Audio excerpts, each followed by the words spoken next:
Hello, and welcome to the Heart of Collaboration. I'm your host, Dr. Bernice Belt, and I sure appreciate you taking the time to view this episode. Our guest today is Pastor Anthony Walton. He's the pastor of Christ Temple Apostolic Church right here in Paducah, Kentucky.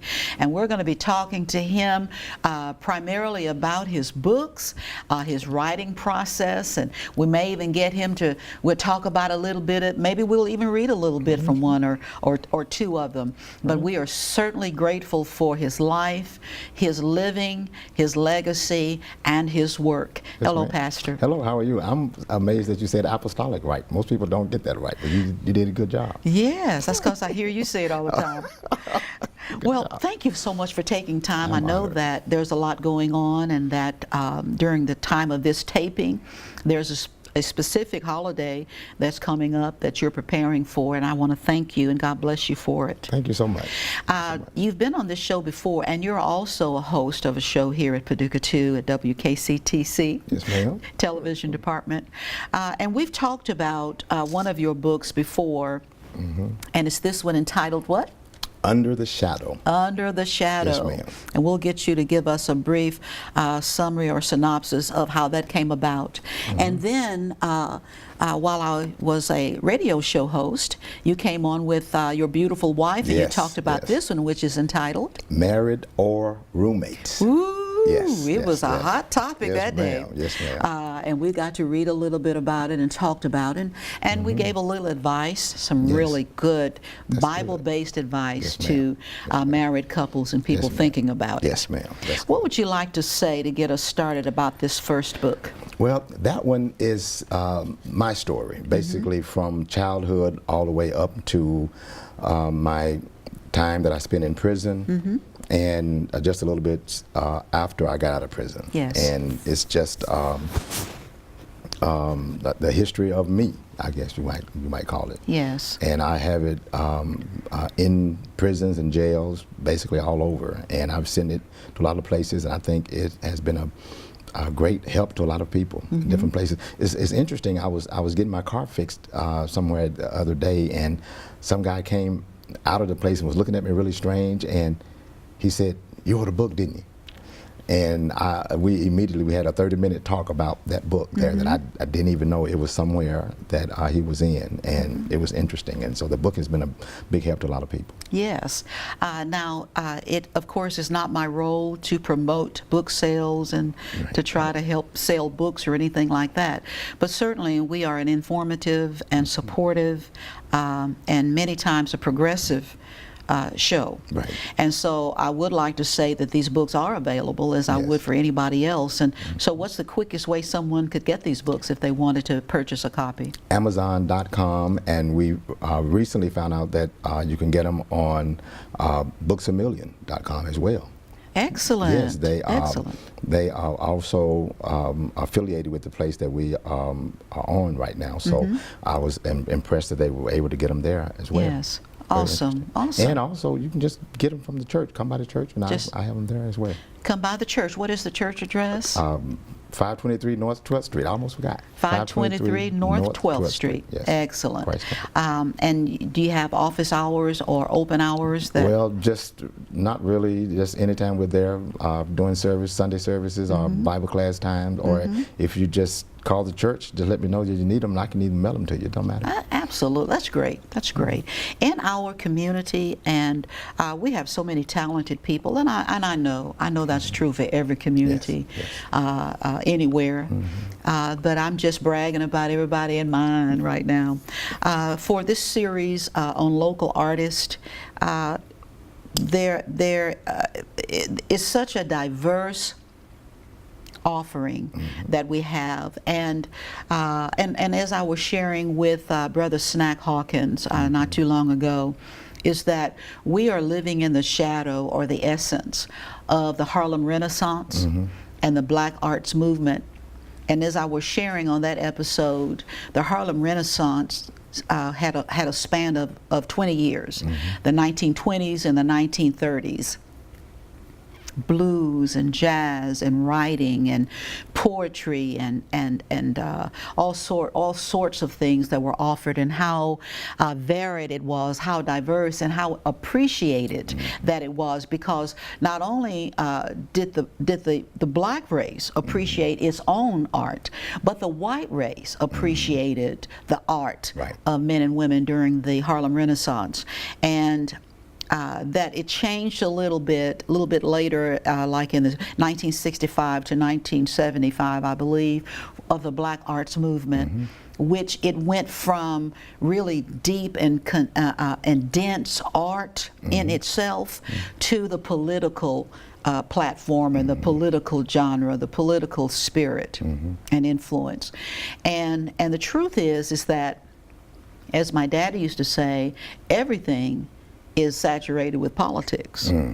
The Bible is full of politics, and how we handle it and what we do with it it says everything about the character of the nation, the community, and the men and women who practice politics. In this book it's about your life when you were incarcerated. Give us just a little background of it, because people will have tuned in to this episode who didn't hear you on a previous episode when we talked a great deal about this book. Okay, well, that book is a little bit about my the abuse that I encountered, I guess, as a child, that kind of pushed me into that mindset that caused me to end up in prison.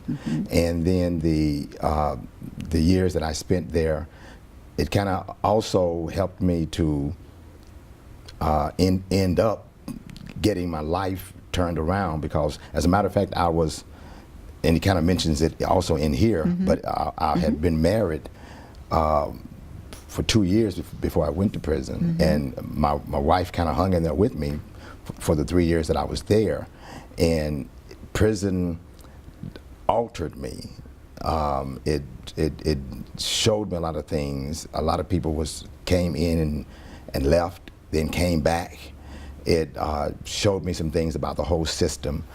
Showed me some things about God, because God met me there and changed me, and I'm who I am now because of that. And I tell people all the time, I don't think I would be, well, as a matter of fact, and some people might object to that, but I know I wouldn't be who I am now had I not gone to prison.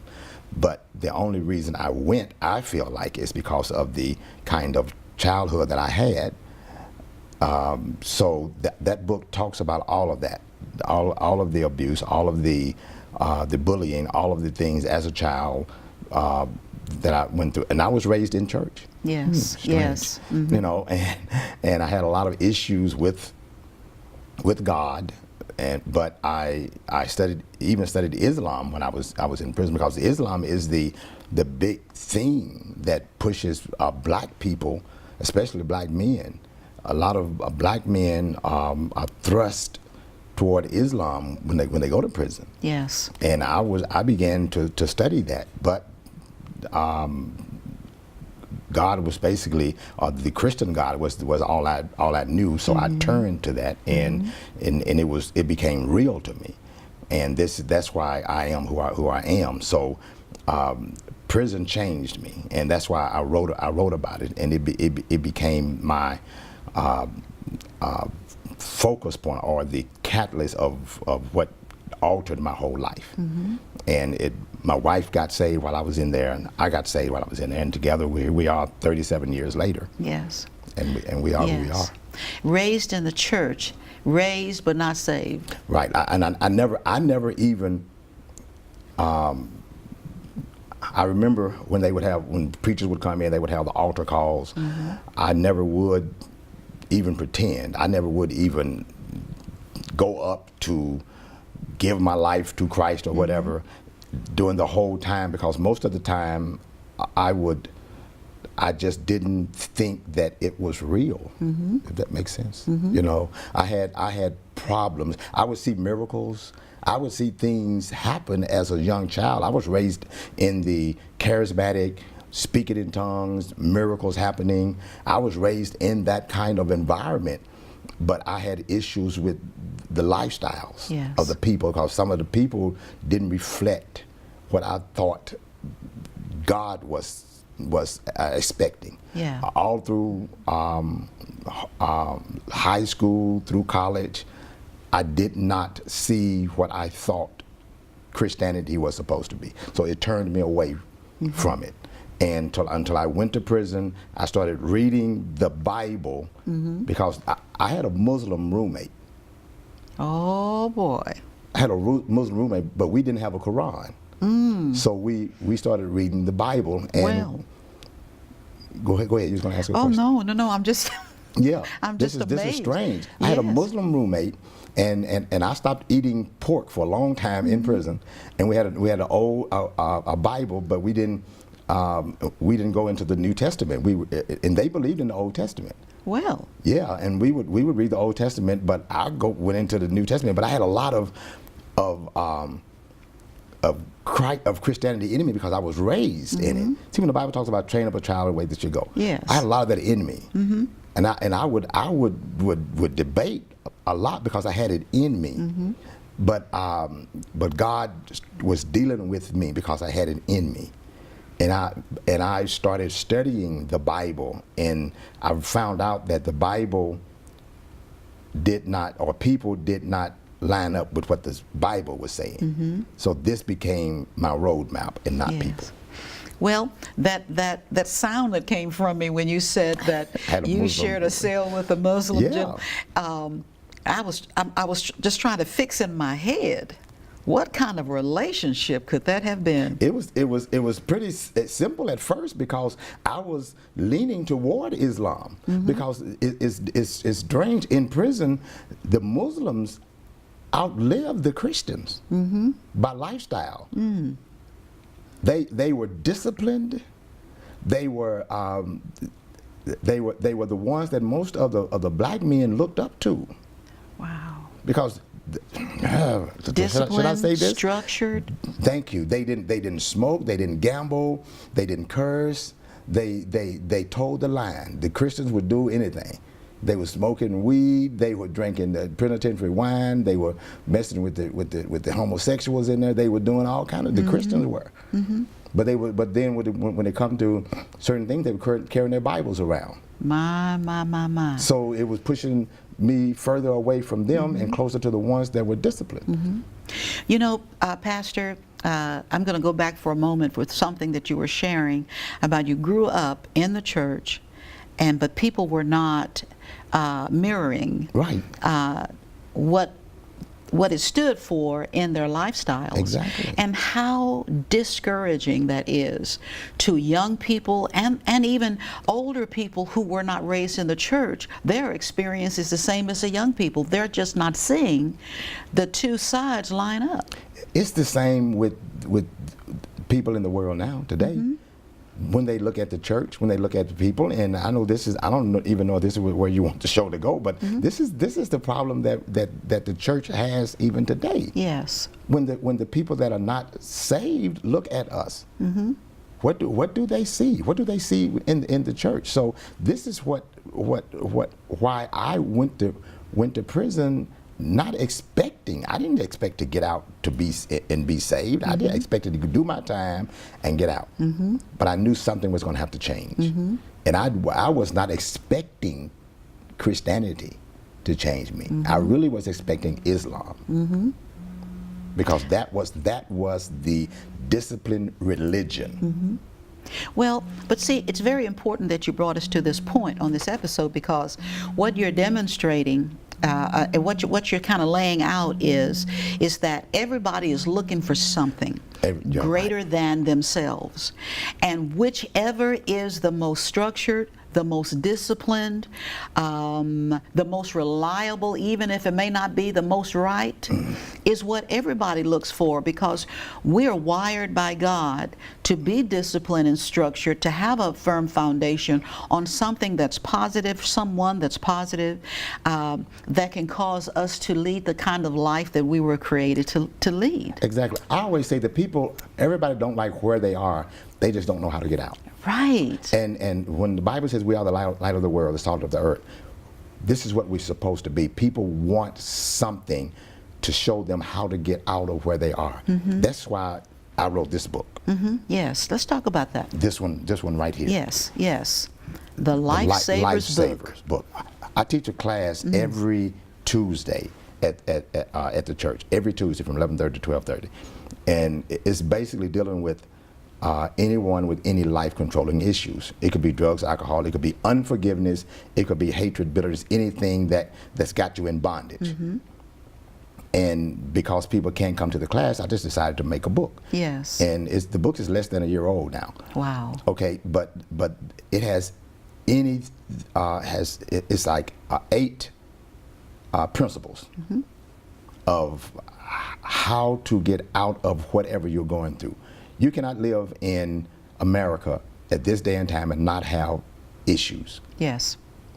Some people are born with them, some people get them attached to them, but we got issues. And the first principle is admitting that you got issues, which most people don't. Oh my, you just hit on something. You are absolutely right. That first step, you just be honest with you. Just be honest with yourself. You don't have, most people do not admit that they have issues. And most people are locked in something, in some type of bondage, but they pretend like they're okay. And this book is I feel like, to me, that's my pride and joy book right there. All right. Because of the class that I teach. And a lot of people come into the class, they've been coming for years now. Because it's just... Because it takes a minute. It takes a while to come out of some stuff. Because we are locked in. We're very prideful and very proudful. And we don't want people to know that we're going through things. And some of us, there's one class in there dealing with forgiveness. Yes. I taught a 4-month Bible class on unforgiveness, and still didn't finish it. Because that's a hard hurt to get over. Forgiving yourself and forgiving people who's hurt you. Yes. And that's a difficult thing. If I step on your toe or spill something on you, you can maybe get over that. But if I hurt your heart, yes, it takes God. Yeah. But you're gonna have to admit that you're hurt. Because you can. It was a sister at the church that was holding unforgiveness against somebody who had died. Already dead. My. They were dead, and she was still holding it. Unresolved. How many people are holding that kind of bitterness in them, and the person is in the grave? And not only are they holding that, they are injuring everybody that come across their path. And you know, that applies to both leaders and followers. People are leading broken. Right. Leading broken. But they won't admit to it. But won't admit it. And here's the thing about brokenness, it's a curse. And when we are living and operating under a curse, then we curse everybody who comes in close connection with us. What is that saying? Hurt people hurt people. Yes. And people marry. They marry and they injure people that's under them, and they contaminate everything. And it's just like people who have been molested and raped. And I got a segment in there that deals with confession. Okay, I know you've heard this. What goes on in this house stays in this house. Yes, I have heard that. But you know what? It don't stay in that house. It doesn't stay. Because the spirit of that thing follows that person. Absolutely. What happened to great grandmother is the same spirit that happens to the grandmother. Because nobody talked about it. And the reason they talked about it, or the reason that they didn't talk about it, because they were either ashamed of it or they were told not to. And that demon knows that if you're not going to talk about it, it gives that demon the right to stay there. Yes. And because it was not exposed, I can stay in this family and molest or rape that little child in this family, because nobody is going to expose it. And that ongoing keeping things in that vault, that ongoing part of that journey, it also creates perpetrators sometimes. That's what I'm saying. Mm-hmm. That's what I'm saying. That all of that, because it's a spirit, Mm-hmm. and that spirit knows what family to stay in. Yes. Because that spirit knows that family is not going to expose it. Mm-hmm. The greatest weapon against perpetrators is exposure. Yes, indeed. That's the greatest weapon. Mm-hmm. And that demon knows what family Mm-hmm. is not going to expose it. Exactly. My. So confession is a powerful thing, Mm-hmm. because if I talk, and all this it is wrapped up in this book, Mm-hmm. because even with unforgiveness, if you ever have tried to talk about something and you can't seem to get it out, Mm-hmm. because either tears come or in person shut down, Mm-hmm. if you can't talk about something, that thing has still got you. Yes. That's the reason it's important to get it out, Mm-hmm. because words have power. Mm-hmm. What the scripture said, life and death is in the power of the tongue, Yes. and they that love it shall eat the fruit thereof. Mm-hmm. If you learn how to get it out, you know, this is the second portion of this book. This is under the shadow 2. Mm-hmm. The first one I wrote was just about the prison. Yes. The second one, it deals with my whole life. Yes. It took me 2 years to write that first book, because it was difficult to get it all out. It was difficult for me to even say what I said earlier.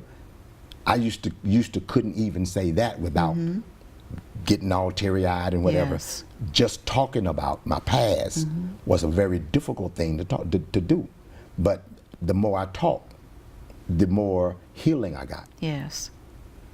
Being able to talk about things produces healing. Most people don't realize that. They say, well, I don't want to talk about it. Not realizing that talking is healing. Yes. And then bombarded with people who have a very high level of ignorance and insensitivity to say stuff like just get over it. It happened a long time ago. Just get over it. Move on. People say that. And just wave off or attempt to wave off that brokenness and that hurt, those wounds, those scars, those deep holes. Deep holes.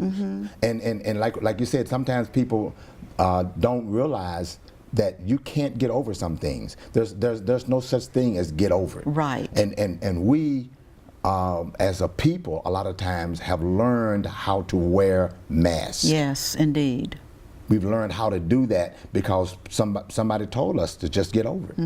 You need to get over that. You need to go on. And that's why people have ulcers, and they have cancers, and they have high blood pressure, and that's why a lot of times they don't know how to get along with people. They are angry.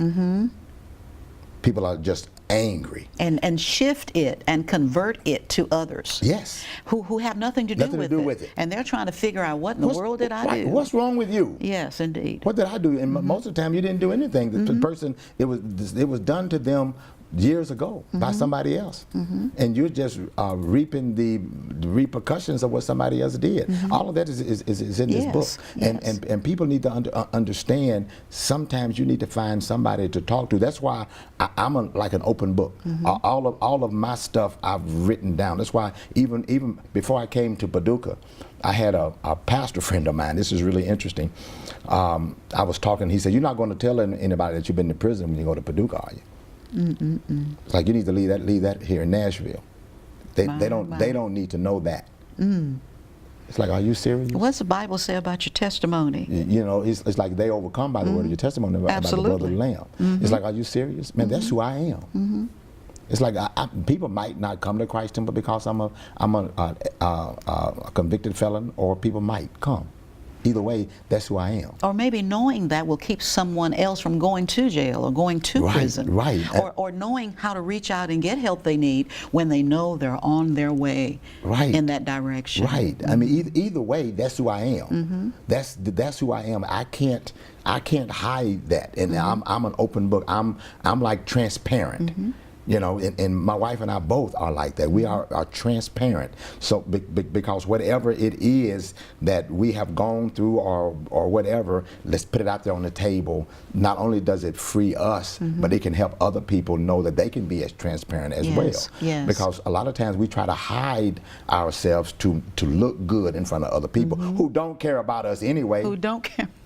Who don't care and don't have the empathy for our experience to start with. Exactly. And everybody can't have the empathy for our experiences. Some will and most won't. Most won't. And a lot of times people have their own issues anyway. Yes, and they're needing help. Thank you. Thank you. Pastor, and this is not an affront to anyone in leadership. But some things we just know. Right. And one is that not everybody can counsel on everything. That's true. And sometimes you have to call on the man, the woman, the men and the women who can best speak on some things. Yes. And I would like to encourage people out there in the viewing audience, I don't care what color, hue, shade you are, what your leadership role may be, but you can call on Pastor Walton to come and talk about life-saving. Yes. He can conduct that Lifesavers class for you. And see, here's the thing. We need to stop trying to invent the wheel and stop trying to invent every wheel and start calling on the people who are rolling the wheel along, who can help us and who can help us to help people that we are not qualified to help. That's good. Just swallow that pride. Stop being so prideful and proudful, as you were saying, and just call on Pastor Walton. Call on the people who can speak on that and help somebody, and stop letting people go to hell in a handbasket because you're not qualified and therefore you're not going to provide the service. Oh my God.